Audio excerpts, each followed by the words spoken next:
Documents అయితే మీ దగ్గర పక్కాగా ఉండాలి. అవేంటివంటే ఫస్ట్ వన్ వచ్చేసరికి మీ యొక్క హాల్ టికెట్. దీంట్లో మీరు మెయిన్‌గా చెక్ చేసుకోవాల్సింది ఏంటంటే మీ యొక్క నేమ్ ఇంకా ఫాదర్ నేమ్, మీ యొక్క డేట్ ఆఫ్ బర్త్, మీ యొక్క డీటెయిల్స్ మొత్తం కూడా కరెక్ట్‌గా ఉన్నాయో లేదో ఒకటికి 2, 3 సార్లు అయితే చెక్ చేసుకోండి. అలాగే మీ యొక్క కేటగిరీ, మీ యొక్క జెండర్ ఇంకా మీ యొక్క రీజన్ అనేది మొత్తం కూడా కరెక్ట్‌గా ఉన్నాయో లేదో చెక్ చేసుకోండి. తర్వాత ఇంకా మీ యొక్క ఎగ్జామ్ డేట్ ఇంకా ఏ షిఫ్ట్ పడిందో చూసుకోండి. అలాగే మీకు ఎగ్జామ్ సెంటర్ అనేది ఎక్కడైతే పడిందో ఆ సెంటర్‌కి వెళ్ళి మీరైతే ఒకరోజు ముందుగానే వెళ్ళండి అక్కడికైతే. సో మీకైతే తెలుస్తుంది ఎంత డిస్టెన్స్‌లో ఉంది, అలాగే ఎంతసేపు పడుతుంది ఒక ఎగ్జామ్ సెంటర్‌కి రీచ్ అవ్వడానికి అని.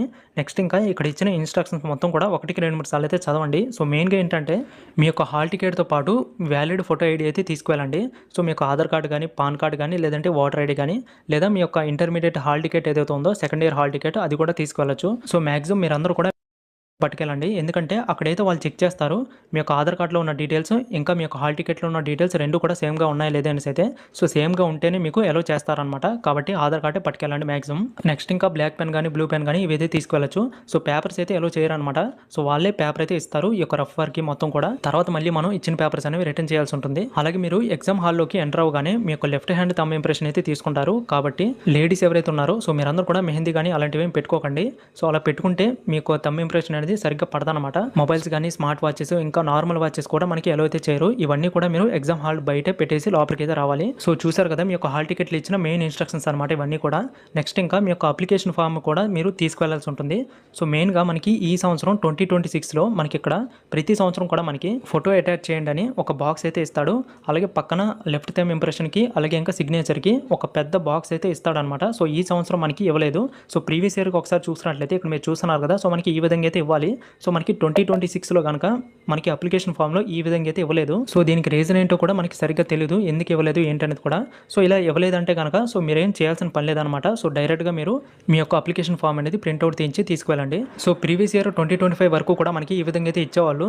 మీ యొక్క ఫోటో అనేది అటాచ్ చేయండి, అలాగే మీ యొక్క సిగ్నేచర్ ఇంకా మీ యొక్క లెఫ్ట్ థంబ్ ఇంప్రెషన్ అనేది ఇక్కడ వేయండి అనేసి అయితే. కానీ ఈ సంవత్సరం మాత్రం మనకి ఇలా అయితే ఏమి ఇవ్వలేదు.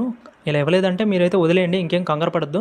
సో మొత్తం కూడా మనకి ఈ యొక్క ఎగ్జామ్ సెంటర్లోనే ఈ యొక్క వెరిఫికేషన్ మొత్తం కూడా అవుతుంది అనుకుంటా నాకు తెలిసి. సో ఎందుకైనా మంచిది ప్రతి ఒక్కరు కూడా ఒక 2 ఫొటోస్ అయితే తీసుకెళ్ళండి. సో ఏమో చెప్పలేము మనం, ఎగ్జామ్ సెంటర్లో ఏమైనా వెరిఫికేషన్ లాంటి ఇలానే ఉంటుందేమో. సో ఎందుకో తెలియదు మనకి ఈ సంవత్సరం మాత్రం ఈ యొక్క అప్లికేషన్ ఫామ్లో ఫోటో అంటించమని ఈ విధంగా అయితే అడగలేదు. సో మీరు ఎవరు కూడా కంగారు పడద్దు. సో సేమ్ టు సేమ్ ఇదే ప్రింట్అవుట్ తీపించుకొని వెళ్ళిపోండి ఎగ్జామ్కి. ఇంకా ఫైనల్గా అయితే ఇంపార్టెంట్ డాక్యుమెంట్స్ ఏమిటో ఒకసారి చెప్పేస్తాను చూడండి.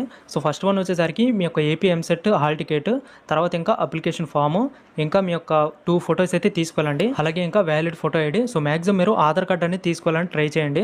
సో ఒరిజినల్ తీసుకెళ్ళండి, జిరాక్స్ కానీ ఇవేమి కూడా అలౌ చేయరు. ఒరిజినల్ మాత్రం పక్కాగా ఉండాలి మీ యొక్క ఆధార్ కార్డుకి సంబంధించి. అలాగే ఇంకా చివరిలో బ్లూ కానీ బ్లాక్ పెన్ అయితే తీసుకెళ్ళండి, ఇదైతే అలౌ చేస్తారు. సో చూసారు కదా ఇవన్నీ కూడా మీరు ఎగ్జామ్కి వెళ్ళేటప్పుడు మీతో పాటు తీసుకెళ్తే సరిపోతుంది. అలాగే మీ యొక్క హాల్ టికెట్స్ పైన ఇన్స్ట్రక్షన్స్ ఏవైతే ఉన్నాయో అవి మొత్తం కూడా ఒకసారి చదవండి. ఇంకా ఎవరైతే ఈ యొక్క హాల్ టికెట్స్ కానీ అప్లికేషన్ ఫామ్స్ అనేవి ఇంకా డౌన్లోడ్ చేసుకోకపోతే ఇప్పుడు ఎలా డౌన్లోడ్ చేసుకోవాలి ఇప్పుడు చూద్దాం. మీకు తెలుసు కదా ఈ యొక్క వెబ్సైట్ అనేది ఓపెన్ చేసుకోండి. ఇక్కడ మీకు డౌన్లోడ్ హాల్ టికెట్ అని ఉంటుంది. దాని మీద క్లిక్ చేయగానే అయితే మీ యొక్క రిజిస్ట్రేషన్ నెంబరు, ఇంకా మీ యొక్క second year hall ticket number, తర్వాత ఇంకా మీ యొక్క డేట్ ఆఫ్ బర్త్ అనేది ఎంటర్ చేసి ప్రొసీడ్ పై క్లిక్ చేయండి. సో మీ యొక్క హాల్ టికెట్ అయితే డౌన్లోడ్ అవుతుంది. నెక్స్ట్ ఇంకా మీ యొక్క అప్లికేషన్ ఫామ్ అనేది ఎలా చూసుకోవాలంటే సో బ్యాక్ వచ్చేసి కింద మీకు లాస్ట్లో అప్లికేషన్ ఫామ్ అని ఉంటుంది, ప్రింట్ యువర్ అప్లికేషన్ ఫామ్ అని, దాని మీద క్లిక్ చేయండి. సో క్లిక్ చేయగానే సేమ్ అనమాట మీ యొక్క రిజిస్ట్రేషన్ నెంబరు, ఇంకా మీ యొక్క పేమెంట్ రిఫరెన్స్ ఐడి, తర్వాత ఇంకా qualification examination hall ticket number అంటే మీ యొక్క second year inter hall ticket number, తర్వాత ఇంకా మీ యొక్క mobile number, date of birth enter చేసి కింద గెట్ ప్రింట్ అప్లికేషన్ మీద క్లిక్ చేయగానే మీ యొక్క అప్లికేషన్ ఫామ్ అనేది డౌన్లోడ్ అవుతుంది. సో చూసారు కదా ఈ విధంగా మీ యొక్క హాల్ టికెట్ ఇంకా మీ యొక్క అప్లికేషన్ ఫామ్ అనేది డౌన్లోడ్ చేసుకోవచ్చు. సో మొత్తం కూడా కరెక్ట్గా ఉన్నా లేదు చూసుకోండి మీ యొక్క డీటెయిల్స్ మొత్తం కూడా.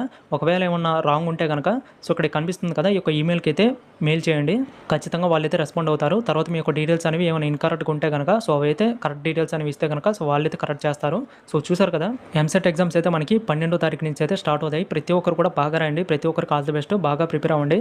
వీడియోస్ లైక్ చేయండి, మీ ఫ్రెండ్స్ అందరికి షేర్ చేయండి. Thank you.